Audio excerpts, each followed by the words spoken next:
ભાઈ મારો બજેટ હે ને આ બે 500 ની નોટ તમને જે રાખી ને એટલો ખાલી મારો બજેટ હે અને મારે હે ને 500 ની બે નોટમાં વીઆઈપી નંબર જોઈએ. મળે હે? હા મળી જશે. કયા કયા મળશે?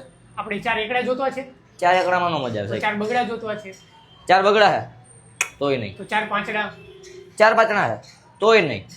4 સાતડા છે અમારી પાસે આગળની સિરીઝમાં. 4 7 આગળની સિરીઝમાં 1000 રૂપિયામાં 1000 રૂપિયામાં આપી દેવો ને ફાઇનલ ને? ફાઇનલ આપી દેશું. વિડિયો ચાલુ હો? હા હા આપી દેશું. કાંઈ વાંધો નહીં, કરી નાખો. ભાઈ તમારા લોકોનો બજેટ પણ ખાલી 2 500 વાળી નોટ નો, તમારા લોકોને વીઆઈપી નંબર કઢાવવા હોય ને વીઆઈપી નંબર વાલામાં પહોંચી જાવ. અહીંયા તમને લોકોને 1000 રૂપિયામાં કાઢી દેશે 4 ડિજિટ વાળા નંબર. તો ભાઈ કઈ કઈ ડિજિટ મળશે? આપણી પાસે 4 એકડા વાળા નંબર છે, 4 બગડા વાળા નંબર છે, 4 ચોગડા વાળા નંબર છે, 4 પાંચડા વાળા નંબર છે અને 4 આઠડા વાળા પણ નંબર અમારી પાસે અવેલેબલ છે અને 4 સાતડા વાળા પણ નંબર અમારી પાસે અવેલેબલ છે. ખાલી 999 રૂપિયામાં તમને લોકોને આ લોકો આપી દેવાના છે. અને ભાઈ ખાલી 4 ડિજિટ વાળા નંબર નહીં, તમારા લોકોને કોઈ પણ બિઝનેસ પાર્ટનર નંબર કે તમારા લોકોના કોઈ પણ લકી નંબર ને વીઆઈપી નંબર જોતા હોય ને તો આ ભાઈનો કોન્ટેક્ટ કરી લેજો. તમને લોકોને કાઢી દેવાના છે. એડ્રેસ અને કોન્ટેક્ટ નંબર નીચે આપેલું છે. તો મારા રાજકોટના વાસીઓ કે ગુજરાતના વાસીઓ જલ્દી કોન્ટેક્ટ કરી લેજો.